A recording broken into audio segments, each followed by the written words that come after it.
2024 group 4 எக்ஸாமுடைய question paper பார்த்துட்டு இருக்கோம். Already நம்ம ஒரு வீடியோவில் வந்து இது புது புக்கு 6லேருந்து 12th வரைக்கும் உள்ள புது புக்கில் எங்கெங்கே இந்த கொஸ்டின்ஸ்லாம் இருக்குது அப்படிங்கிறத பார்த்துட்டோம். இப்போ என்ன பண்ண போகிறோம் அப்படின்னா பழைய தமிழ் புக்கு 6லேருந்து 12th வரைக்கும் உள்ள பழைய தமிழ் புக்கு, அதே மாதிரி சிறப்பு தமிழ் புக்கு 11, 12 உள்ள சிறப்பு தமிழ் புக்கில் இதில் என்னென்ன கேள்விகள் வந்திருக்கு அப்படிங்கிறத இந்த வீடியோவில் பார்க்க போகிறோம். முதலாவதாக 6th பார்க்கலாம். முதல் கேள்வி என்ன அப்படின்னா 11 என்றால் என்ன? 11 மேல் கணக்கு நூல்கள், 11 கீழ்கணக்கு நூல்கள் அப்படின்னு சொல்லுவாங்க. 11 அப்படின்னா 18 அப்படின்னு பொருள். இது புக்கில் 6th ஃபஸ்ட்டு டேமில் 2வது பாடம் வந்து நாலடியார் அப்படிங்கிற பாடம், அந்த பாடத்தில் கொடுத்துருப்பாங்க. 11 கீழ்கணக்கு நூல்கள் என வழங்கப்படுறது. இந்த 11 அப்படின்னா 18 அப்படிங்கிறது பொருள். அடுத்ததாக 6th செகண்ட் டேம், அதில் சித்தர் பாடல் அப்படிங்கிற பாடத்தில் பாடல் குறிப்பு, அதாவது நூல்வெளியில் கொடுத்துருப்பாங்க. வெட்ட வெளியே கடவுளாக வழிபட்டவர் தான் இந்த கடுவெளி சித்தர். இது நமக்கு 35வது கேள்வியாக இருக்குது. வெட்ட வெளியே கடவுளாக வழிபடுவர் யார் அப்படின்னா கடுவெளி சித்தர். கடுவெளி சித்தர் அப்படிங்கிற அவருடைய பாடலை தான் 6th செகண்ட் டேமில் நமக்கு கொடுத்துருப்பாங்க. அதே மாதிரி 6th செகண்ட் டேமில் இன்னொரு முக்கியமான பாடம் யார் பாடம் அப்படின்னா தேசியம் காத்த செம்மல் அப்படின்னு சொல்லிட்டு முத்துராமலிங்கனாருடைய பாடத்தை கொடுத்துருப்பாங்க. அங்கே அவருடைய தேசியம் காத்த செம்மல் அப்படின்னு அவரை சொன்னது யார் அப்படின்னா திருவி கல்யாண சுந்தரனார். இது நம்ம குரூப் 4ல் கேட்டிருக்காங்க. 45வது கொஸ்டின், முத்துராமலிங்க தேவரை தேசியம் காத்த செம்மல்னு பாராட்டியவர் திருவி கல்யாண சுந்தரனார். இது புது புக்லேயும் இருக்குது. அடுத்ததாக 99வது கொஸ்டின், மக்கள் கவிஞருங்கிறது யார்? பகுத்தறிவு கவிஞர் அப்படிங்கிறவர் யார் அப்படின்னு கேட்டிருக்காங்க. இது ஆல்ரெடி நம்ம புது புக்கில் இருக்குது, இருந்தாலும் பழைய புக்லேயும் 6th தேர்ட் டேமில் கொடுத்துருப்பாங்க. செய்யும் தொழிலே தெய்வம் அப்படிங்கிற பாடத்தில் பட்டுக்கோட்டை கல்யாண சுந்தரம் அவர் தான் அந்த பாடல் எழுதியிருப்பார். ஆசிரியர் குறிப்பில் மக்கள் கவிஞர் அப்படின்னு பட்டுக்கோட்டை கல்யாண சுந்தரனார் அழைக்கப்படுறார் அப்படின்னு சொல்லியிருப்பாங்க. அதே மாதிரி அதே பாடத்தில் உடுமலை நாராயண கவி, அந்த காலம் இந்த காலம் அப்படிங்கிற பாடம், அந்த பாடத்தில் உடுமலை நாராயண கவியை பற்றி பகுத்தறிவு கவிராயர் அப்படின்னு கொடுத்துருப்பாங்க. ஸோ இந்த ரெண்டும் 6th தேர்ட் டேமில் இருக்குது. 99வது கேள்வி மாதிரி 93வது கேள்வியிலையும் பகுத்தறிவு கவிஞர் அப்படிங்கிறத கேட்டிருக்காங்க. இது புது புக்லேயும் இருக்குது, பழைய புக்லேயும் இருக்குது. அடுத்ததாக 7th செகண்ட் டேமில் கடைசி அந்த மொழித்திறன் பயிற்சியில் இந்த மரபு சொற்கள் பற்றி கொடுத்துருப்பாங்க. அதில் ஒலி மரபில் கொடுத்துருப்பாங்க. குயில் கூவும், மயில் அகவும் அப்படிங்கிறதெல்லாம் கொடுத்துருப்பாங்க. நமக்கு இங்கே கேள்வியில் கேட்டிருந்தாங்க மயில், குயில், அடுத்து ஆந்தை கேட்டிருந்தாங்க. இந்த ரெண்டும் தான் நமக்கு இருக்குது. ஆனால் இந்த கொஸ்டின் வந்து 8th இருக்குது. ஸோ இது வந்து 7th கடைசி இருக்குது அப்படிங்கிறத செகண்ட் டேமில் தெரிஞ்சுக்குவாங்க. ஸோ இதையும் படிச்சுக்கிட்டோம் அப்படின்னா அடுத்து இந்த மாதிரி கொஸ்டின் கேட்டால் நம்மளால் ஆன்சர் பண்ண முடியும். ஸோ 7th கேள்விகள் இல்லை, ஆனால் 8th கேள்விகள் கேட்டிருக்காங்க. 2வது பாடம் இனியவை 40. இனியவை 40 ஆசிரியர் யாருன்னு கேட்டிருந்தாங்க, பூதஞ்சேந்திரனார். 77வது கேள்வி, இனியவை 40 அப்படிங்கிறதுடைய ஆசிரியர் யாருன்னா பூதஞ்சேந்திரனார். இந்த பாடமே ஒரு 2 பாடல் வரிகளையும் கொடுத்துருக்காங்க. அடுத்ததாக வழக்கு அப்படிங்கிற இலக்கண பகுதி, அதில் தான் நம்மளுடைய இடக்கரடக்கல், மங்களம், குழுவுக்குறி இந்த 3ஐயும் கொடுத்துருப்பாங்க. ஸோ இதை ஒரு கேள்வியாக கேட்டிருந்தாங்க. நாகரிகம் கருதி மறைமுகமாக குறிப்பிடுதல் இலக்கடக்கல், மங்களமான சொல்ல மாற்றி மங்களம் இல்லாமல் குறிப்பிட்றது மங்களம் அப்படின்னு சொல்லிட்டு. இது புது புக்கில் அப்படியே அந்த லைன் இருக்கும், ஆனால் பழைய புக்கில் அதே மாதிரி லைன் இருக்காது, ஆனால் அந்த விஷயங்கள் தான் இருக்கும். இப்போ நாகரிகம் கருதி அப்படிங்கிறதுக்கு பதிலாக இங்கே பலர் முன்னே கூறுறதுக்கு இடர்பாடாக தோன்றக்கூடிய சொற்களை நீக்கி தகுந்த சொற்களால் அந்த தெரிவிக்கிறது தான் இடக்கரடக்கல் அப்படின்னு சொல்கிறது. இடக்கரடக்கல் அப்படிங்கிறது அந்த இடர்பாடாக தோன்றக்கூடிய சொற்களை நீக்கி சொல்கிறது, நாகரிகம் கருதி சொல்கிறது. ஸோ அதோட பொருளாக இதை எடுத்துக்கலாம். அடுத்து அமங்கலமான சொல்லை நீங்கி மங்களமான சொல்லால் சொல்கிறது. ஸோ இதுவுமே அதுதான்.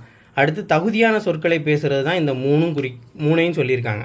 ஸோ அதே வார்த்தை அப்படின்னா புது புக்கில் இருக்குது, ஆனால் இதுலேயும் இருக்குது. அடுத்ததாக 8th முக்கியமான பகுதி கடைசி மொழித்திறன் பயிற்சி. அதில் மரபு சொல் நிறையா கொடுத்துருப்பாங்க. அதில் நம்ம பாடத்தில் கேட்ட மாதிரி 3 விஷயங்களையும் கொடுத்துருக்காங்க. ஆந்தை அலரும், குயில் கூவும், மயில் அகவும். இதை தான் கேட்டிருந்தாங்க. மயில் அகவும், ஆந்தை குயில் கூவும், ஆந்தை அலரும், சிங்கிறத சரியான விடை. இதை அப்படியே கொடுத்துருக்காங்க. இதில் வந்து ஒலி மரபுலேருந்து எல்லாமே கொடுத்துருக்காங்க. இளமை மரபு, வினை மரபு, தொகுப்பு, இது எல்லாமே கொடுத்துருக்காங்க. இந்த ஒரு பக்கத்தை கண்டிப்பாக படித்து வச்சுக்கோங்க. இதுலேருந்து நிறையா கொஸ்டின்ஸ் வந்து ரிப்பீட்டடாக கேட்குறாங்க. அதே மாதிரி இதில் இன்னொரு கேள்வி என்ன அப்படின்னா வினைமரபு, கூரை வேய்தான். ஸோ இங்கே வந்து கூரை பற்றி கேட்டிருந்தாங்க. கூரை போட்டனரா, வேய்ந்தனரா, செய்தனரா, வேய் அப்படிங்கிறது. இதை வச்சே நம்ம என்ன செஞ்சிடலாம், ஆன்சர் பண்ணிடலாம். இது புது புக்லேயும் இருக்குது. அடுத்ததாக 8th செகண்ட் டேமில் தொகாநிலை தொடர் அப்படிங்கிற பாடம், அதில் அந்த ஒவ்வொரு தொடர்களை பற்றி கொடுத்துருப்பாங்க. அதில் முதல்ல எழுவாய் தொடர் கொடுத்துருப்பாங்க. இந்த எழுவாய் தொடருக்கு வந்து கபிலன் வந்தான் அப்படின்னு எடுத்துக்காட்டு கொடுத்துருப்பாங்க. நமக்கு கேள்வி என்ன கேட்டிருக்காங்க, ராமன் வந்தான், இது எந்த தொடர் அப்படின்னு கேட்டிருக்காங்க.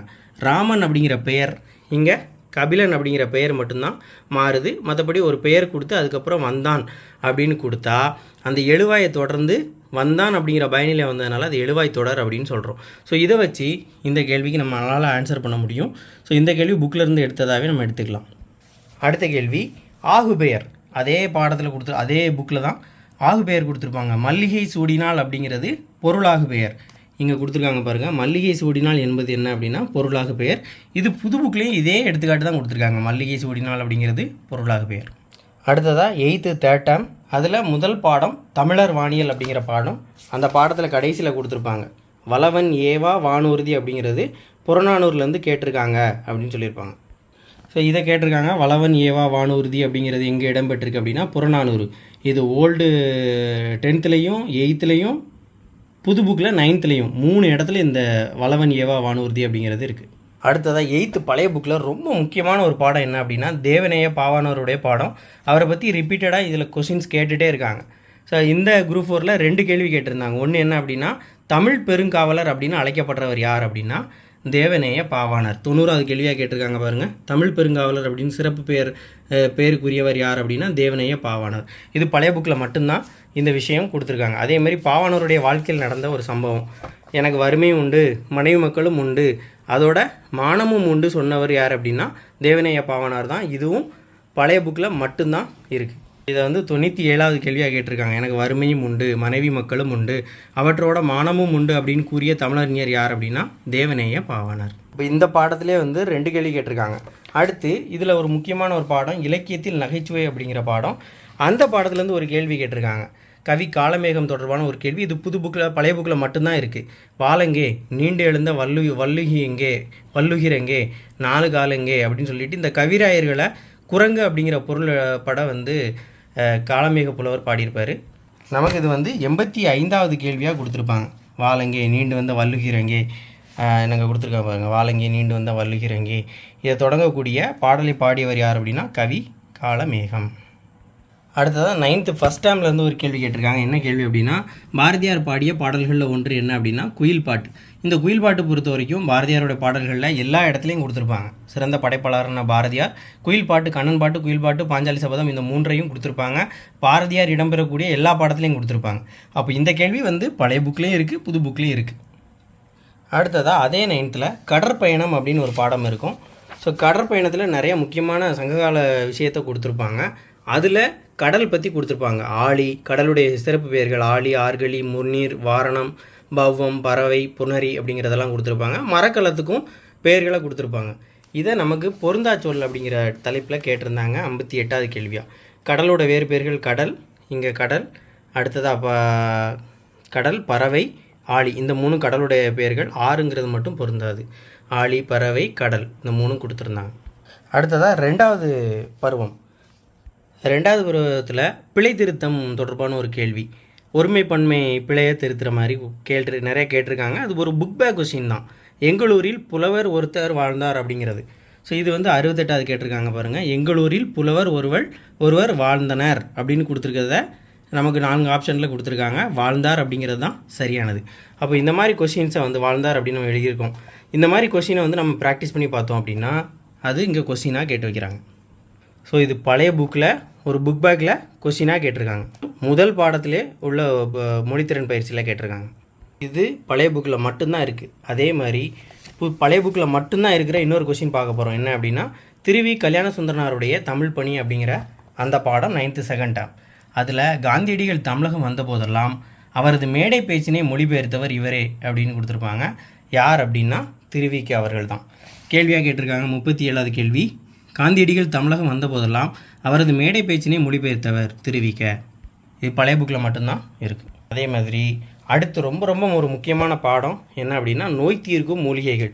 நம்ம சிலபஸ்லேயே கொடுத்துருப்பாங்க. பகுதி ஈயில் நோய் தீர்க்கும் மூலிகைகள் அப்படின்னு ஒரு தலைப்பு கொடுத்துருப்பாங்க. அதே மாதிரி அதுக்கு முன்னாடி உணவே மருந்து அப்படின்னு கொடுத்துருப்பாங்க. அதே சிலபஸில் இருக்கக்கூடிய பெயர்லேயே இங்கே பாடமாக இருக்கும். 9th 2nd termல மறக்காமல் படிச்சுக்கோங்க. ரிப்பீட்டடாக கொஸ்டின் கேட்பாங்க. இந்த பாடம் ரொம்ப முக்கியமான பாடம். இப்போ பார்த்தீங்கன்னா தெரியும். இந்த ஹைலைட் பண்ண எல்லாமே நான் ப்ரீவியஸ் இயர் கொஸ்டின்ஸை தான் ஹைலைட் பண்ணி வச்சுருக்கிறேன்.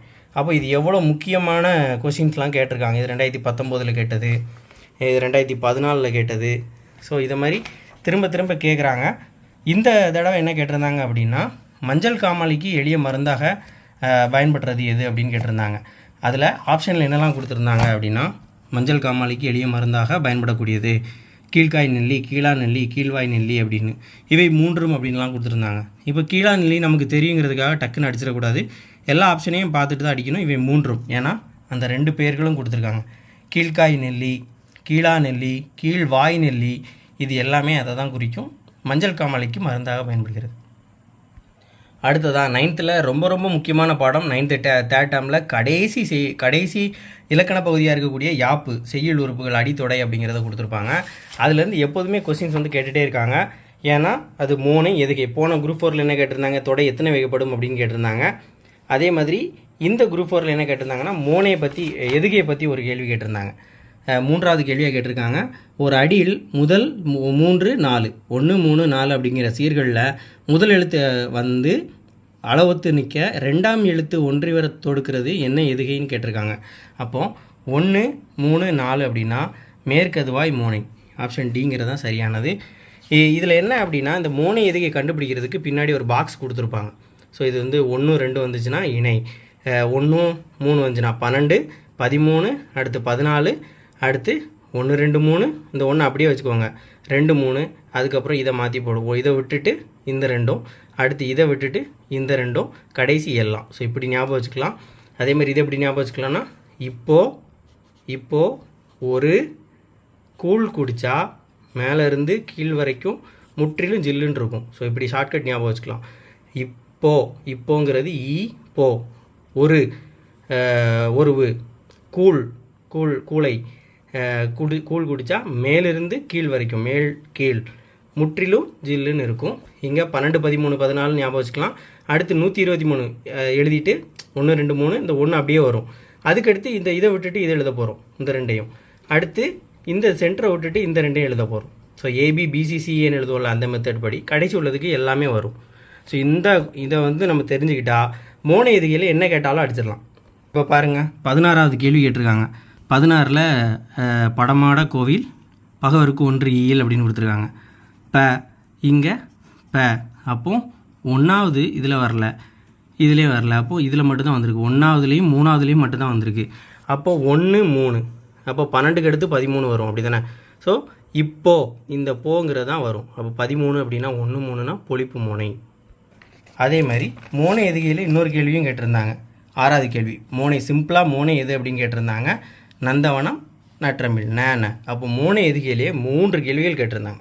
இந்த மோனையோட எதுகையோட வகைகள் எல்லாமே புது புக்கில் எதுவுமே கிடையாது. பழைய புக்கில் இந்த 9th தேர்ட் டேர்ம் முடியும் போது இருக்கும்.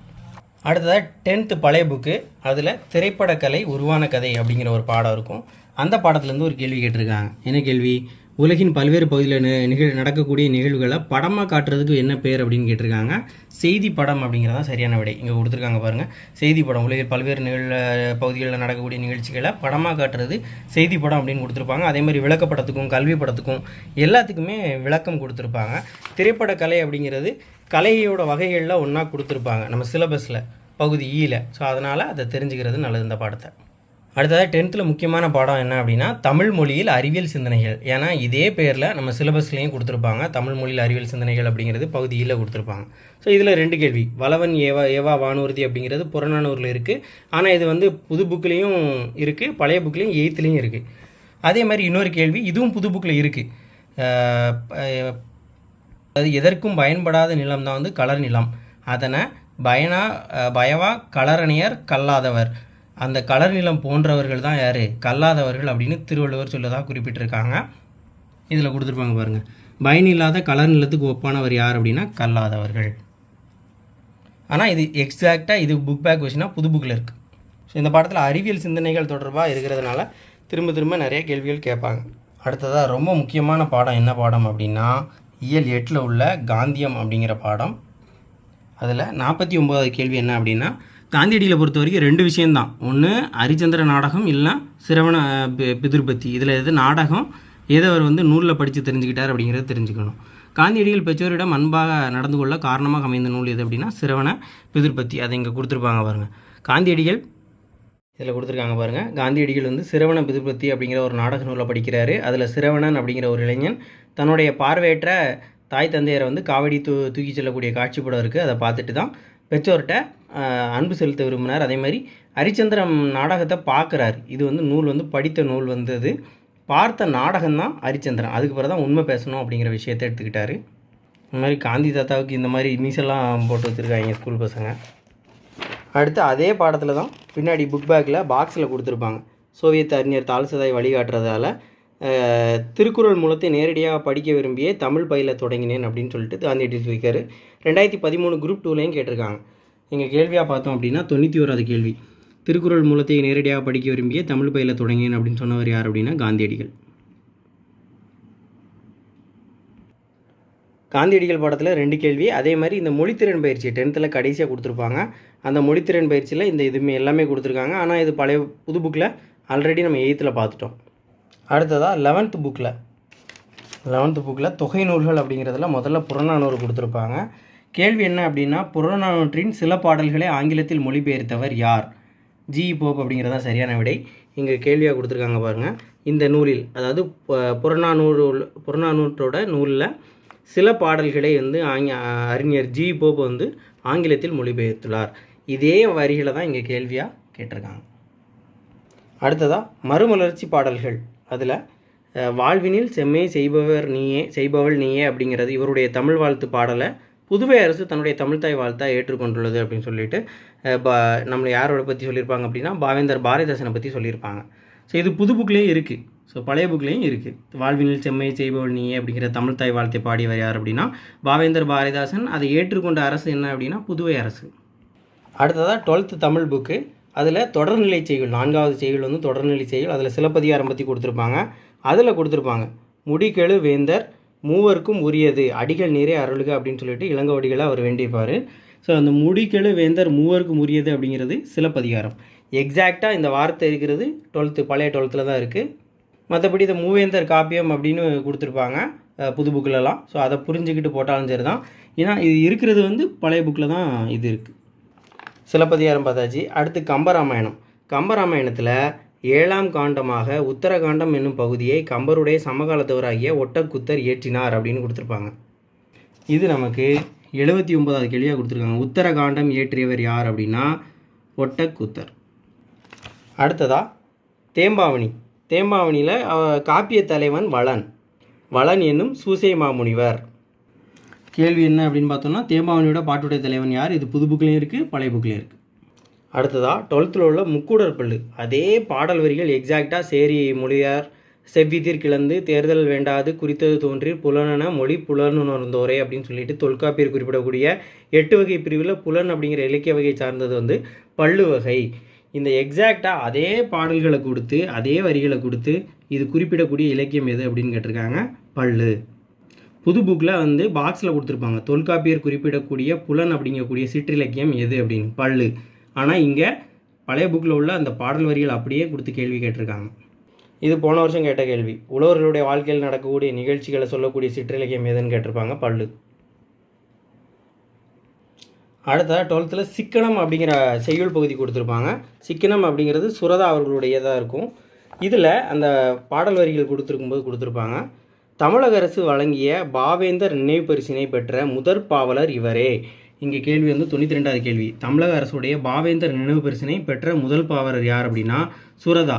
இது புது புக்கில் சுரதாவுக்கு வந்து பாவேந்தர் நினைவு பரிசினை பெற்றவர் அப்படின்னு கொடுத்துருப்பாங்க.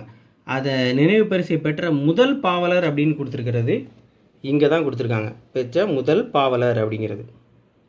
அடுத்ததாக 95வது கேள்வி. திருவரங்கத்தில் நாயக்க மன்னர் மற்றும் அவரது பட்டத்தரசியின் உருவங்கள் கம்பீரமாக காட்சியளிப்பது எத்தனை அடி உயரம் அப்படின்னு கேட்டிருப்பாங்க, 4 அடி உயரம். இங்கே கொடுத்துருக்காங்க பாருங்கள். திருவரங்கத்தில் நாயக்க மன்னர் அவரது பட்டத்தரசி ஆகியோருடைய உருவங்கள் 4 அடி உயரத்தில் தந்தத்தில் கம்பீரமாக காட்சியளிக்கின்றன அப்படின்னு கொடுத்துருப்பாங்க. இது எத்தனாவது பாடம் அப்படின்னா 8வது பாடம். தமிழ்நாட்டு கலை செல்வங்கள் அப்படிங்கிறதோடைய எண்டிங்கில் இதை கொடுத்துருப்பாங்க. ஸோ இது பழைய புக்கில் மட்டும்தான் இந்த கொஸ்டின் இருக்குது. ஸோ இதோட 6th 12th வரைக்கும் உள்ள பழைய புக்கு முடிஞ்சுது.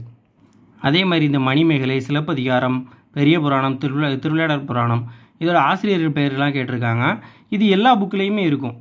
நீங்கள் பழைய புக்லேயும் இந்த 4 பேர் வந்து வேறு கிளாஸில் வந்து கவர் ஆவாங்க. அதே மாதிரி புது புக்லேயும் 9th 10th கவர் ஆவாங்க, 11th 12th வருவாங்க. அதனால் இது பழைய புக்கும் இருக்கும், புது புக்லேயும் இருக்குது அப்படின்னு எடுத்துக்கலாம். அடுத்ததாக 11th சிறப்பு தமிழில் என்ன கேட்டிருக்காங்க அப்படின்னு பார்க்கலாம். தொடரியல் அப்படிங்கிற ஒரு பாடம். அந்த பாடத்தில் வினை மாற்றம் அப்படிங்கிற தலைப்பின் கீழே கொடுத்துருப்பாங்க. பூங்குழலி யாழ் மீட்டினால் அப்படிங்கிறது செய்வினை தொடர். நமக்கு கேள்வி அதே வார்த்தையை அப்படியே கொடுத்துருக்காங்க. பூங்குழலி யாழ் மீட்டினால் அப்படிங்கிறது என்ன தொடர்னு கேட்டிருக்காங்க, செய்வினை தொடர். புக்கில் இருக்கக்கூடிய கொஸ்டினை அப்படியே கேட்டிருக்காங்க. அடுத்ததாக தமிழ் மொழியில் நவீன கதை இலக்கியத்தை தொடக்கத்திலேயே செழுமைப்படுத்தியவர் யாருன்னு கேட்டிருக்காங்க, புதுமைப்பித்தன். இது 11th சிறப்பு தமிழில் 2வது பாடம் தமிழ் சிறுகதை தோற்றமும் வளர்ச்சியும் அப்படிங்கிற பாடத்தில் முதல் தலைமுறை அப்படிங்கிற தலைப்பில் கொடுத்துருக்காங்க பாருங்கள். தமிழ் நவீன இலக்கியத்தை தொடக்கத்திலேயே செழுமைப்படுத்தியவர் புதுமைப்பித்தன் அப்படின்னு. ஸோ 11th இவ்வளோ தான். 12th நிறையா கேட்டிருக்காங்க. 98வது கேள்வி, படைப்பாளன் தன் கருத்துக்களை உணர்ச்சிகளோடு வெளிப்படுத்தக்கூடிய வடிவம் என்னன்னு கேட்டிருக்காங்க. கதை அப்படிங்கிறது தான் சரியான, கவிதை அப்படிங்கிறது தான் சரியான விடை. ஸோ இங்கே பார்த்தோம் அப்படின்னா 12th சிறப்பு தமிழில் முதல் பாடம் கவிதையல். அந்த முதல் பாடத்தோட தொடக்கத்திலே கொடுத்துருப்பாங்க, படைப்பாளன் தன்னுடைய கருத்துக்களை உணர்ச்சியோடு வெளிப்படுத்தக்கூடிய வடிவம் தான் கவிதை. இது சிறப்பு தமிழ் புக்கில் மட்டும்தான் இருக்குது.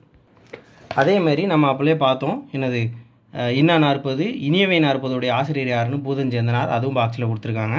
ஸோ இது பழைய புக்கில் நிறைய இடத்துல பழைய புக்கில் இருக்குது. அடுத்ததாக 75வது கேள்வி, மணிமொழி கோவை அடைமொழியால் குறிக்கப்படக்கூடிய நூல்கள் எதெல்லாம் அப்படின்னு கேட்டிருக்காங்க. மணி, இதில் நான்மணி கடிகை, மொழி முதுமொழி காஞ்சி, கோவை ஆசார கோவை. ஸோ ஏங்கிறதான் சரியானது. இது சிறப்பு தமிழில் எங்கே இருக்குது அப்படின்னு பார்க்கலாம். இங்கே கொடுத்துருக்காங்க பாருங்கள். மணிமொழி கோவை 14 கீழ்கணக்கு நூல்களான நான்மணி கடிகை, முதுமொழி காஞ்சி, ஆசார கோவை, இந்த மூன்றும் மணிமொழி கோவை அப்படின்னு சொல்லுவாங்க. இது எங்கே இருக்குது அப்படின்னா அறவியல் இலக்கியங்கள் அப்படிங்கிற அந்த 12th பாடத்தில் தான் கொடுத்துருக்காங்க. அடுத்ததாக கம்பராமாயணம் பற்றி நம்ம பார்த்தோம் ஆல்ரெடி. இந்த காப்பியத்தோட 7வது காண்டமாக விளங்கக்கூடிய உத்தரகாண்டத்தை இயற்றியவர் கம்பருடைய சமகாலத்து புலவராகிய ஒட்டக்கூத்தர். ஸோ உத்தரகாண்டத்தை இயற்றியவர் ஒட்டக்கூத்தர் அப்படிங்கிறது சிறப்பு தமிழ்லையும் இருக்குது, ஓல்டு 12th இருக்குது. அதேமாதிரி இந்த தமிழுக்கு கதி அப்படின்னு சொல்லப்படக்கூடிய நூல்கள் எதெல்லாம் அப்படின்னா கம்பராமாயணம், திருக்குறள். இதை சொன்னவர் யாருன்னா திருமணம் செல்வகேசவர முதலியார் அப்படிங்கிறது. ஸோ இந்த செல்வகேசவராயர் அப்படிங்கிற விஷயம் இது சிறப்பு தமிழில் தான் இருக்குது. இது போன தடவை கேட்டிருந்தாங்கன்னு நினைக்கிறேன். அது மாதிரி சிலப்பதிகாரம், மணிமேகலை, பெரிய புராணம், திருவிளையாடல் புராணம் ஆசிரியர்கள் கேட்டிருந்தாங்க, அதுவும் இந்த புக்கில் இருக்கும்.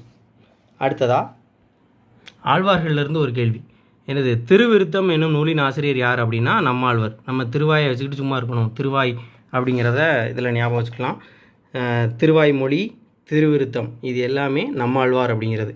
இது ஆழ்வார்கள் எழுதின நூல்கள் அப்படின்னு ஒரு பாக்ஸ் இருக்கும் 32வது பக்கத்தில். ஸோ இதிலேருந்து கேட்டிருக்காங்க. பெரும்பாலும் ஆழ்வார்கள் பற்றி அதில் தகவல் இருக்காது, இதில் ஸ்கூல் புக்கில் பெரிய அளவில் தகவல் இருக்காது. இந்த சிறப்பு தமிழில் அதை பற்றி நிறையா கொடுத்துருப்பாங்க. ஸோ அதை படிச்சுக்கிறது நல்லது. அடுத்ததாக தமிழ் திரைப்பட வரலாறு அப்படிங்கிற பாடத்தில் இந்திய திரைப்பட விருதுகள் அப்படின்னு ஒரு பாக்ஸ் கொடுத்துருப்பாங்க. அதில் தாதா சாஹேப் பால்கே விருது கொடுத்துருப்பாங்க. 1969ஆம் ஆண்டு இது வந்து நிறுவப்பட்டது அப்படின்னு கொடுத்துருப்பாங்க. நமக்கு கேள்வியிலையும் கேட்டிருந்தாங்க, தாதா சாஹேப் பால்கே விருது முதல்ல தொடங்கப்பட்ட ஆண்டு அப்படின்னா 1969. திரைப்பட கலை அப்படிங்கிறது நம்ம சிலபஸில் இருக்கிறதுனால அது சார்ந்த கேள்விகளாக இது இருக்கும். ஸோ இதோட வந்து சிறப்பு தமிழ் கேள்வி வந்து முடிஞ்சது. ஸோ 6th to 12th வந்து பழைய புக்கு புது புக்கு பார்த்துட்டோம், சிறப்பு தமிழ் பார்த்துட்டோம். இன்னும் சில விஷயம் பார்க்க போகிறோம். என்ன அப்படின்னா, இப்போ இதில் வந்து எக்ஸாக்டாக அதே வார்த்தை இல்லாமல் இருக்காது, ஆனால் அதோடு தொடர்புடையதாக இருக்கும். அந்த மாதிரி கேள்விகளை நம்ம பார்க்க போகிறோம். 89வது கேள்வி, மார்கழி திங்களில் திருமால் கோயில்லையும் வீடுகள்லையும் ஓதப்படக்கூடிய பாடல் என்ன அப்படின்னா திருப்பாவை.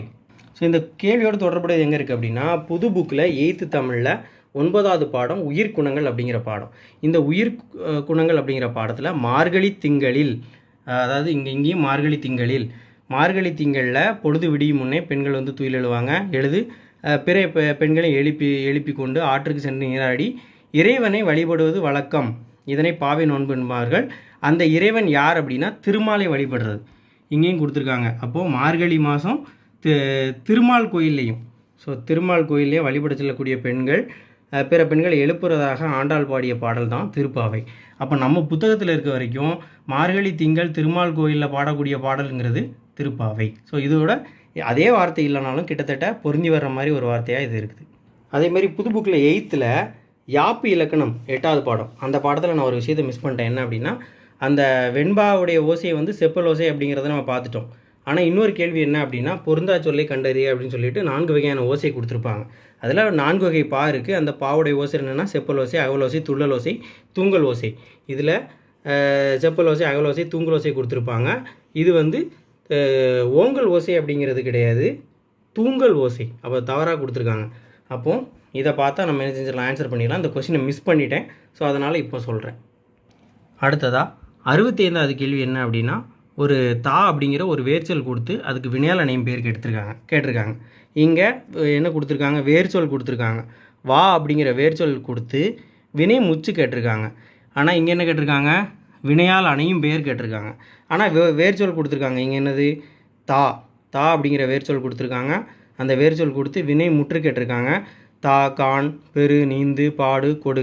ஸோ இதைத்தான் திரும்ப திரும்ப கேட்குறாங்க. ஒரு தடவை கொடு அப்படிங்கிறத கேட்டிருந்தாங்க. ஸோ இதை வந்து நமக்கு சிலபஸில் என்ன இருக்குது, வேர்ச்சொல் கொடுத்து வினைமுற்று கண்டுபிடிக்கிறது, வினையால் அணையும் பேர் கண்டுபிடிக்கிறது, அந்த மாதிரி விஷயங்களை கொடுத்துருக்காங்க. ஸோ அதை நம்ம ப்ராக்டிஸ் பண்ணி பார்த்தோம் அப்படின்னா இதில் ஃபுல் மார்க் எடுக்கலாம். இது கிட்டத்தட்ட சிமிலரான விஷயந்தான். இப்போ வேர்ச்சொல் அதுதான், ஆனால் இங்கே வினைமுச்சு கொடுத்துருக்காங்க. நமக்கு கேட்டிருக்கிறது வினையால் அணையும் பேர், ஏன்னா சிலபஸில் அப்படி இருக்குது. அதேமாதிரி நமக்கு முதல் கேள்வி என்ன அப்படின்னா, வா அப்படிங்கிற வேர்ச்சொல்லுடைய வினைமுற்று என்னன்னு கேட்டிருக்காங்க. நமக்கு வா அப்படிங்கிறது வேர்ச்சொல் கொடுத்துருக்காங்க.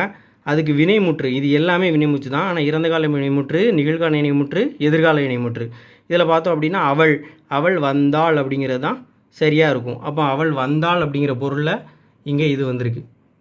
வந்தன்னா பெயரெச்சம், வந்துனா வினையெச்சம், வந்தவர் அப்படின்னா வினையால் அணையும் பெயர். அப்போ வந்தாள் அப்படிங்கிறது தான் வினைமுற்று.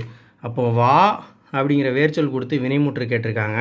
அதேமாரி தாங்கிற வேர்ச்சொல் கொடுத்து வினையால் அணையும் பெயர் கேட்டிருக்காங்க.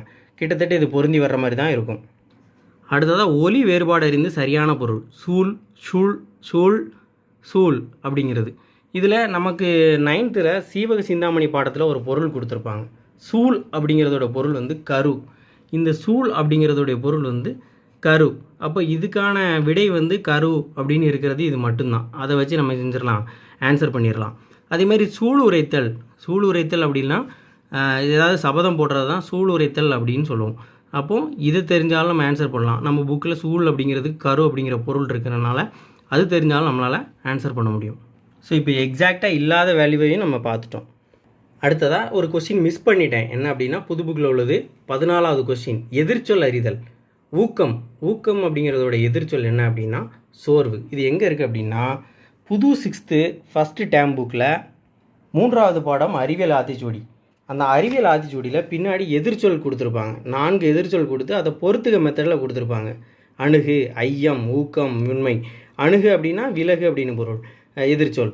ஐயம் அப்படின்னா தெளிவு அப்படின்னு, ஊக்கம்னா சோர்வு, உண்மைனா பொய்மை. அப்போ ஊக்கம் அப்படிங்கிறது சோர்வு.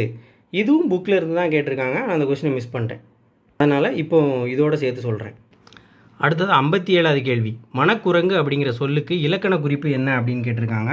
இதில் பார்த்தோம் அப்படின்னா மனக்குரங்கு அப்படிங்கிறதோட இலக்கண குறிப்பு உருவகம். மனக்குரங்கு அப்படிங்கிறதோடைய இலக்கண குறிப்பு உருவகம். இது எங்கே இருக்குது அப்படின்னா 10th வஞ்சகமாய நெஞ்சமாடு மொழிதல் அப்படிங்கிற ஒரு பாடம்.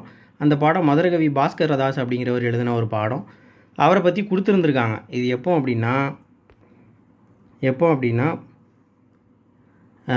9ஆம் வகுப்பு ஃபஸ்ட்டு எடிஷன் 2011வது எடிஷனில் கொடுத்துருக்காங்க. அதுக்கப்புறம் இந்த பாடத்தை தூக்கிட்டாங்க.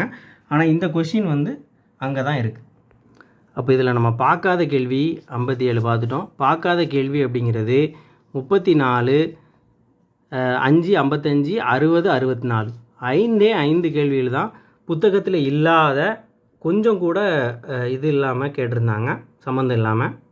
முதல்ல 34வது கேள்வி, யோக சமாதி உகந்தவர் சித்தரே என்றவர் யார் அப்படின்னு கேட்டிருந்தாங்க. திருமூலர். இது திருமூலருடைய திருமந்திரத்தில் உள்ள ஒரு பாடல் வரி, ரொம்ப முக்கியமான ஒரு பாடல் வரி. இப்போ யோகம் அப்படிங்கிறது சித்தர்கள் வந்து யோகம்லாம் தெரிஞ்சவங்க தான் சித்தர்கள் அப்படின்னு புக்கில் இருக்குது. ஆனால் இந்த பாடல் வரி புக்கில் இல்லை. ஸோ இது திருமூலர் தான், அவருடைய திருமந்திரம் அப்படிங்கிறது நம்ம நெட்டில் தேடும்போது கிடைக்குது. அடுத்ததாக 5:55. இந்த 5வது கொஸ்டின் என்ன அப்படின்னா பழமொழி. மரத்தை இலை காக்கும், மானத்தை பணங்காக்கும். அடுத்து 55, குன்றி தின்றால் குன்றும் கரையும் அப்படிங்கிற பழமொழி என்ன அப்படின்னா உழைக்காதனுடைய செல்வம் வந்து எளிதில் அலையும். 60, பிழை திருத்தம் செய்க. இந்த சந்தி பிழை வர்றதை கொடுத்துருப்பாங்க. வாழைப்பழ தோல் சறுக்கி ஏழை கிழவன் வியாழக்கிழமை கீழே விழுந்தான்ங்கிறதான் சரி. இந்த 60வது பிழை திருத்தமும் புத்தகத்தில் இல்லை. அதே மாதிரி 64 அகர வரிசைப்படுத்துக. கேழ்வர், பொலிக்கும், நசையி, போத்து, மஞ்சை, போத்து, மஞ்சை, நல்குருவர், சாவகர், இந்த அகர வரிசையும் இல்லை. ஸோ இந்த 5 கேள்விகள் தான். அதாவது 34 வந்து சித்தர் பற்றியது, 5 55 வந்து ரெண்டுமே பழமொழி கொடுத்துருக்காங்க, 60 பிழை திருத்தம், 64 அகர வரிசை. இந்த 5 தான் புத்தகத்திலேருந்து நம்ம எந்த இதையும் லிங்க் பண்ணி பார்க்க முடியாது, அந்த மாதிரி இருந்துச்சு.